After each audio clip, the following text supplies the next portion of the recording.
જય શ્રી કૃષ્ણ મિત્રો, એસ્ટ્રોસરલ યુટ્યુબ ચેનલમાં આપ સૌનું સ્વાગત છે।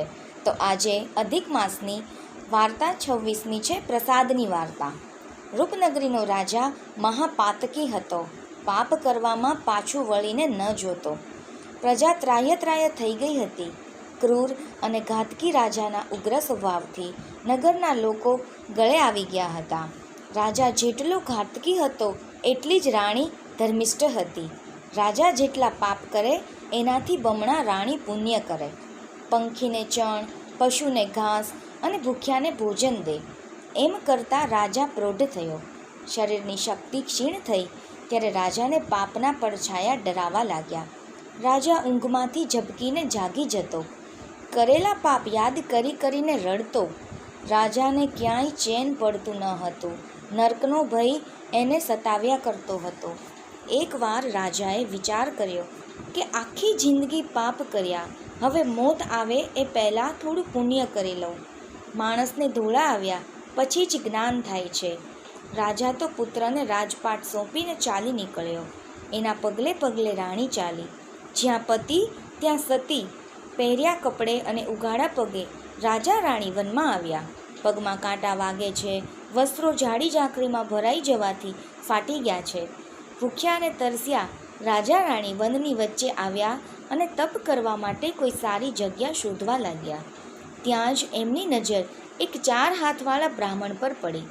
રાજાને લાગ્યું કે આ કોઈ દેવ છે, દેવને જ 4 હાથ હોય।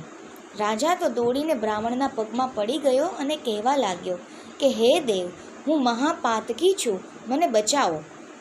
ત્યારે બ્રાહ્મણ બોલ્યો કે ભાઈ, હું કોઈ દેવ નથી, હું તો બ્રાહ્મણ છું।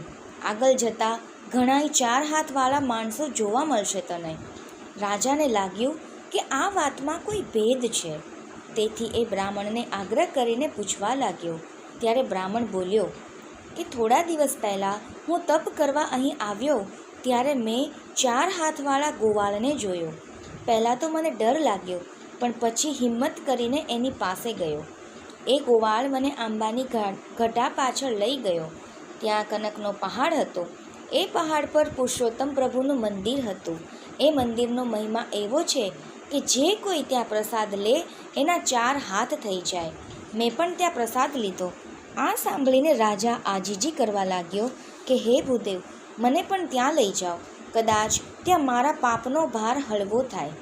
બ્રાહ્મણ રાજા રાણીને આંબાની ઘટા પાછળ લઈ ગયો, પણ રાજા કે રાણીને એ પર્વત દેખાયો નહીં।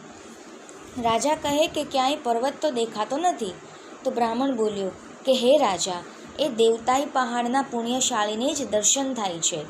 જો તમે જિંદગીમાં એકાદ પુણ્ય કર્યું હોત તો તમે અવશ્ય એ પહાડને જોઈ શકત। રાજાની આંખમાં તો બોરબોર જેવડા આંસુ સરવા લાગ્યા। એ પોતાની જાતને ધિક્કારવા લાગ્યા। રાજાનો આવો પશ્ચાતાપ જોઈ બ્રાહ્મણ બોલ્યો કે હે રાજા, ઘોર પાપમાંથી મુક્તિ અપાવે એવું એક જ વ્રત છે। જે માણસે જિંદગીમાં કદી પુણ્ય, દાન, વ્રત, તપ ન કર્યા હોય, દાન દક્ષિણા ન આપી હોય, એ જો પુરુષોત્તમ વ્રત કરે તો ભવપાર થઈ જાય। તારા સદભાગ્યે અત્યારે પુરુષોત્તમ માસ ચાલે છે। આ પવિત્ર માસના છેલ્લા 8 દિવસ બાકી છે। તું નગરમાં જઈ બીજા માણસોને લઈ આવ, આપણે 5એય અહીં ઉપવાસ કરીશું। એના પુણ્ય બળે તને કનકના પહાડના અવશ્ય દર્શન થશે। રાજા તત્કાલ નગરમાં ગયો। ત્યાં જઈ પ્રધાન અને નગર શેઠને લઈ આવ્યો। પછી રાજા રાણી, બ્રાહ્મણ, પ્રધાન અને નગર શેઠે વ્રત આદર્યા, નિરાહાર વ્રત લીધું। 9મા દિવસની સવારે કનકના પહાડના દર્શન થતાં જ રાજાની આંખોમાં હર્ષાશ્રુ આવી ગયા। 5એય પહાડ પર ચડ્યા। શિખર પર સ્વયં પરમ પુરુષોત્તમ પ્રભુ ઊભા છે। 5એય પ્રભુના ચરણોમાં ઢળી પડ્યા।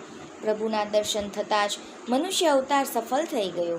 મહાપાપોનો ક્ષય થયો અને બધાય 4 ભુજાવાળા થઈ ગયા। એ 5એયને લેવા વૈકુંઠમાંથી વિમાન આવ્યું। હરિકૃપા થયા વિના હલે ન ઝાડના પાન, ઈશ્વર કૃપા થકી મળે ખાવા ખીર અને ધાન। હે પુરુષોત્તમ પ્રભુ, તમે જેવા મહાપાતકી રાજાને ફળ્યા એવા સર્વને ફળજો। બોલો શ્રી પુરુષોત્તમ પ્રભુની જય। મિત્રો, કોમેન્ટમાં જય શ્રી કૃષ્ણ લખવાનું ભૂલશો નહીં અને ચેનલને લાઇક, શેર અને સબસ્ક્રાઈબ જરૂરથી કરજો। જય શ્રી કૃષ્ણ।